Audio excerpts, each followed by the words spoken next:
Est-ce que vous pouvez vous présenter en quelques mots? Alors, je suis Rémo Franquito, je suis avocat, j'exerce exclusivement en droit immobilier. Ça va faire maintenant 6 ans 7 ans que j'ai prêté serment. Et depuis le début, j'exerce exclusivement en droit immobilier. C'est pas une matière qui, au cours de mes études, m'a permis d'avoir un enthousiasme grand.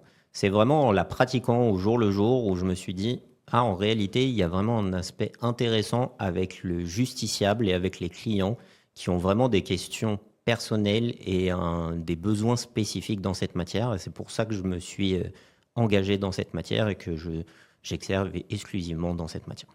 Pourquoi alors avoir choisi d'exercer en tant qu'avocat et spécifiquement en droit de l'immobilier? C'est vraiment, on est dans une matière où on répond aux besoins spécifiques de nos clients. On arrive vraiment dans un moment de vie pour nos clients. C'est souvent au cours de l'acquisition d'une maison, qui est souvent l'achat d'une vie. C'est parce qu'on a des difficultés financières et on a besoin d'aide véritablement à ce moment-là. C'est parce qu'on souhaite transmettre à nos enfants, donc on a besoin d'optimiser cette transmission. Ou c'est tout simplement parce qu'on souhaite faire une acquisition pour avoir un peu plus d'argent et se dégager un peu plus de bénéfices. Donc on est vraiment au cœur de la vie de nos clients et c'est ça qui m'intéresse au plus haut point. Dans quel cas les gens confondent un peu les différents domaines du droit, ils font appel à vous alors qu'ils auraient dû faire appel à quelqu'un d'autre? Alors les gens confondent beaucoup droit immobilier et tout ce qui va être problématique lié aux aides sociales, notamment la CAF et aux logements sociaux. Aujourd'hui, moi, vous me demandez quelles sont les conditions pour obtenir la CAF et les APL notamment et un logement social. Je n'en sais strictement rien, si ce n'est les grandes lignes que tout le monde peut savoir. Donc ça, c'est vraiment des questions qu'il faut aller demander à une assistante sociale. Donc c'est vraiment une difficulté que les gens ont. Ça, un avocat ne traite pas du tout de ces questions, si ce n'est le droit au logement, les recours DALO. Et là, en réalité, c'est même pas un professionnel du droit immobilier qu'il faut aller voir, c'est un professionnel du droit administratif. Parce que le recours DALO, c'est un recours administratif contre l'État qu'il faut faire. Et ça, c'est un avocat qui exercera en droit administratif qui pourra mieux vous répondre. Quel conseil donneriez-vous aux justiciables qui hésitent justement à faire appel à un avocat en droit immobilier par crainte par exemple des coûts, de la complexité, ou est-ce que ça sert vraiment à quelque chose? Qu'est-ce que vous leur répondriez? Alors, à tout justiciable dans n'importe quelle matière, n'hésitez pas à aller voir un avocat. Pourquoi? Contrairement à ce qu'on pense, un avocat n'a pas des tarifs exorbitants. Un avocat prend en compte la situation personnelle du client et la difficulté de l'affaire afin d'y répondre.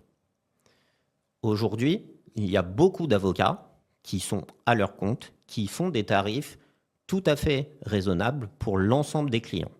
Effectivement, si vous allez demander une consultation à un des plus gros avocats de la Cour d'appel de Paris, ça risque d'être onéreux. Mais sinon, chaque avocat est tout à fait compétent pour vous répondre. Vous lui passez un coup de fil, vous lui faites part de votre problématique et il vous indiquera potentiellement les honoraires, voire il vous répondra du tac au tac parce que parfois les questions sont tellement simples que ça ne nécessite même pas une consultation juridique. D'accord. Bien savoir. Oui, mais moi, c'est ça. Moi, le client m'appelle, je lui dis oui, expliquez-moi votre dossier. Si c'est une question très simple qui me prend vraiment 5 minutes, je ne facture rien, je réponds directement.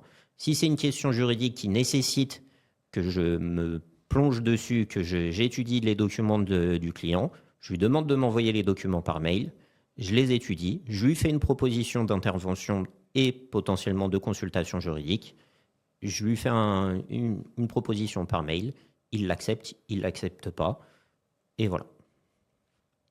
Pour faire cette proposition de devis, c'est gratuit. C'est un devis, c'est totalement gratuit. On m'envoie les pièces, je les étudie, certes, pas dans l'intégralité et pas dans le fond, mais je regarde si c'est des pièces qu'il me faut ou pas, et s'il y a tout de suite quelque chose qui me choque ou pas. Et je fais un devis qui sera cohérent tant pour les finances du demandeur que pour moi qui ai besoin aussi que ce travail soit rémunéré. Ok, super, c'est rassurant à savoir et à mieux comprendre, ça devient moins obscur. Très bien. Allez voir un avocat, n'hésitez pas. Les avocats ne sont pas à des prix exorbitants. En ce moment, il y a beaucoup de pubs faites par le Conseil national des barreaux pour justement inciter les gens à aller voir un avocat. Pourquoi? Parce que les avocats sont généralement sollicités très tardivement et un avocat peut vous éviter beaucoup de soucis. Un avocat est là pour vous conseiller au mieux. Vous conseiller au mieux, c'est vous dire vos droits, ce que vous pouvez obtenir, si il faut aller en procédure ou pas. Vous êtes toujours titulaire du choix que vous faites dans votre dossier. C'est vous qui choisissez le choix qu'on impose à votre dossier et la tournure qu'on impose à votre dossier. L'avocat n'est là que pour vous représenter. Donc, il ne faut pas hésiter à aller les voir, les avocats, aller leur parler, leur demander des conseils et ils vous conseilleront au mieux. C'est leur métier. Maintenant, si vous n'êtes pas satisfait d'un avocat, vous pouvez toujours en changer. Et chaque avocat sera là pour vous dire si on peut vous conseiller et comment vous conseiller. D'accord. Oui, c'est vrai, c'est intéressant finalement de un peu pousser les gens à avoir ce réflexe de Oui, c'est possible et c'est même moi, recommandé. j'interviens dans beaucoup de dossiers et notamment pour des cas qui parfois ont pris tellement d'années et se sont tellement enlisés que faire intervenir un avocat à ce stade, oui, il faut le faire. Mais parfois, si on s'était posé la question 2-3 mois avant, l'avocat aurait simplement fait un courrier. L'avocat aussi, ce qu'il y a de bien, c'est que lui, il est détaché de votre dossier. Il n'a pas de sentiment dans votre dossier. Il fait que du juridique. Donc, il peut prendre son téléphone, appeler votre syndic. Il n'a rien contre votre syndic. Il va simplement lui parler, lui demander pourquoi c'est pas fait. Et on peut arriver à des solutions. Finalement, je me rends compte que pour les gens profanes, encore une fois, ça nous paraît très agressif de faire appel à un avocat, alors que finalement, c'est un peu comme... Enfin, j'ai l'impression, plus je me rends compte à travailler avec vous, que c'est un peu tout le monde devrait en avoir un et tout le Alors, monde devrait oui, faire appel. pour Un peu moi, comme un docteur. exactement, c'est ce que j'allais vous dire. Un avocat, il doit en avoir un comme quand on a un médecin traitant. Pourquoi?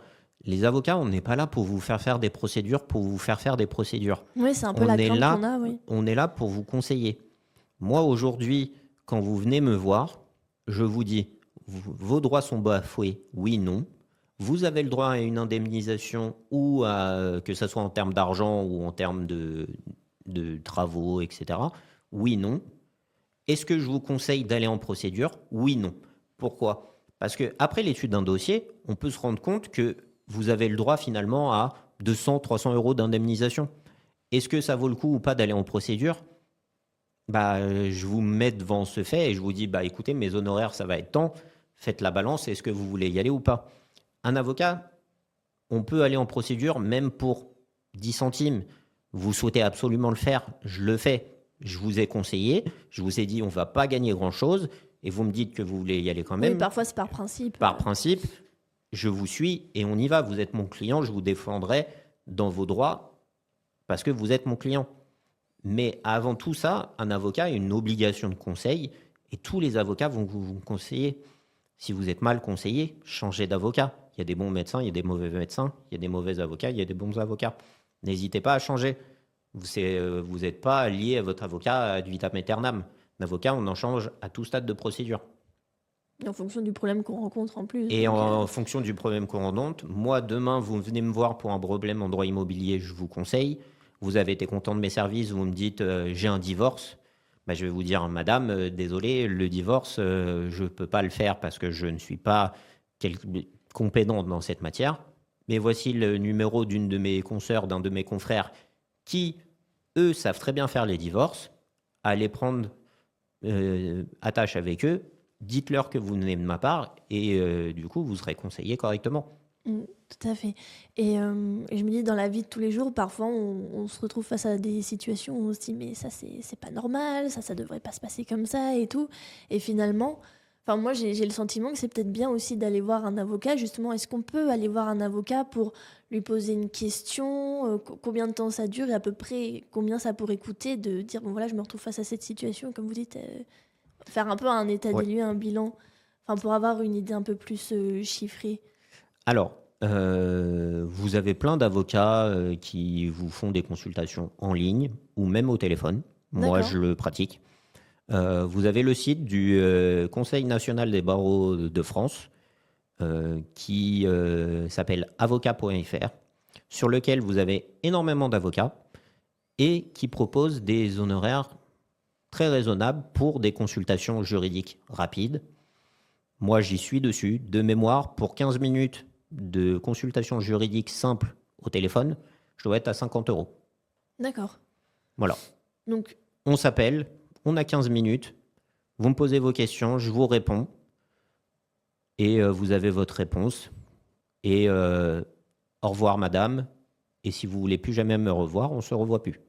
d'accord. Si maintenant vous avez une question juridique beaucoup plus technique, je vous ferai un devis en conséquence. Oui, voilà. En tenant compte que vous avez déjà réglé les 50 euros pour les 15 minutes. Il faut arrêter de croire que l'avocat est aujourd'hui très très cher, qu'on va payer minimum 1000 euros pour une consultation juridique. Non, tout dépend de votre question, tout dépend de votre problématique. Allez-y, n'hésitez pas, sollicitez les avocats, que ce soit moi ou n'importe quel autre. Et même si c'est des problèmes qui sont à l'autre bout de la France, moi, avocat parisien, je peux tout à fait vous répondre. Il n'y a pas de difficulté. Le droit est le même qu'on soit à Paris, Marseille, Lille, c'est pareil. Donc on peut parfaitement prendre un avocat de province ou de Paris, suivant là où on est, il n'y a pas de difficulté. Souvent, on imagine l'avocat derrière son bureau ou en robe au palais à faire des effets de manche Et je vais pas mentir, très grippe-sous aussi. et très grippe-sous. Ouais. Aujourd'hui, non, moi, mes honoraires peuvent commencer à des sommes très simples. Je prends l'aide juridictionnelle, qui est une aide d'État offerte par l'État pour les justiciables qui ont vraiment peu de moyens. Et je représente des justiciables au RSA ou avec quasiment zéro argent par mois. Avec cette aide d'État, je ne les refuse pas. Et ils sont défendus comme n'importe quel autre justiciable. Même comparé à un de mes clients qui me paye avec son argent personnel, il sera défendu pareil. Et j'en profite pour dire, tous les avocats à l'aide juridictionnelle sont compétents. Ce ne sont pas des petits jeunes de l'année qui font ça parce qu'ils n'ont pas d'argent. Non, c'est des avocats qui font le choix d'être à l'aide juridictionnelle, qui font le choix de suivre des formations continues pour se performer dans les matières de leur droit. Donc ils sont tout à fait compétents et il ne faut pas avoir peur, même si on est à l'aide juridictionnelle, de demander un avocat et d'avoir un avocat à l'aide juridictionnelle. Il sera tout à fait compétent. Ok, donc moi ça soulève une question. Donc tous les avocats n'acceptent pas l'aide juridictionnelle. C'est pas une obligation en fait. Déontologiquement, on serait normalement obligé de tous accepter. Mais aujourd'hui, on va vous faire comprendre, certains avocats vont vous faire comprendre qu'ils ne vous le veulent pas. D'accord. Mais vous allez trouver plein d'avocats qui acceptent et qui vous représenteront très bien. Aujourd'hui, la plupart des avocats qui font ce métier font ça pourquoi ? Parce qu'ils estiment que chacun a le droit à une défense. Donc si chacun a le droit à une défense, que vous ayez de l'argent ou pas, vous devez être défendu devant les tribunaux, où vous avez le droit de faire entendre vos droits devant vos tribunaux. Et aujourd'hui, les avocats à l'aide juridictionnelle sont tout à fait compétents. Oui, complètement.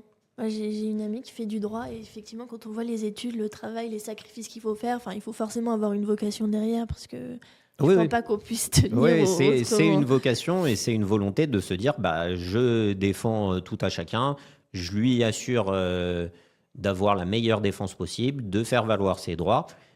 Et être à l'aide juridictionnelle pour un avocat, c'est vraiment la meilleure façon de montrer qu'on a fait ça par dévouement, qu'on fait ce métier parce qu'on estime que chacun a des droits et que chacun a le droit d'être défendu. Pourquoi ? On n'est pas rémunéré à la hauteur du travail effectué quand on est à l'aide juridictionnelle. Mais pourtant, votre avocat fera une assignation, fera des conclusions, ira plaider votre dossier et vous défendra comme si vous étiez un client lambda. Donc, il ne faut pas hésiter. Vous avez plusieurs moyens d'avoir accès à un avocat si vous n'avez pas ou très peu d'argent. Il y a des consultations juridiques au palais de justice ou dans d'autres lieux, en mairie, etc. n'hésitez pas à faire appel à ces avocats parce que ces avocats sont tout à fait compétents pour vous répondre.